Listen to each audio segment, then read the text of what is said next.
Hi అండి. Welcome to one more mini blog. మా బుజ్జమ్మ చూడండి ఎంత హ్యాపీగా ఉందో. మా బుజ్జి తల్లి హ్యాపీనెస్కి రీజన్ వాళ్ళ డాడీ ఈరోజు మమ్మల్ని బయటికి తీసుకువెళ్తా అన్నారు.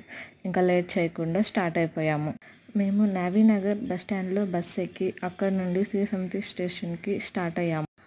మేము ఎక్కింది డబుల్ డెక్కర్ బస్. నేను కొంచెం ఎగ్జైట్మెంట్ ఫీల్ అయ్యాను, ఎందుకంటే నేను first time double decker bus ఎక్కాము. మేము పైన కూర్చున్నాము, అందువల్ల వ్యూ చూడడానికి చాలా బాగుంది.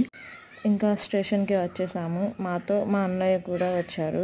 వాళ్ళు టికెట్స్ కోసం వెళ్తే మా బుజ్జి తల్లి చూడండి నన్ను స్టేషన్ అంతా పరుగులు పెట్టించేస్తుంది. మేము ఎక్కాల్సిన ట్రైన్ 3rd ప్లాట్ఫామ్లో ఉంది. ఇంకా ఇక్కడ నుండి లోకల్ ట్రైన్లో బైసుల్లాకి వెళ్ళాము. స్టేషన్ నుండి బైసుల్లా జూకి 5 minutes వాకబుల్ డిస్టెన్స్. ఇంకా నడుచుకుంటూ వెళ్ళిపోయాము. ఇంకా ఇక్కడ టికెట్ ప్రైస్ పర్ హెడ్కి 50 రూపీస్ ఛార్జ్ చేశారు. లైక్ చేయండి, షేర్ చేయండి. పార్ట్ 2 కోసం సబ్స్క్రైబ్ చేసుకొని బెల్ ఐకాన్ని క్లిక్ చేయండి.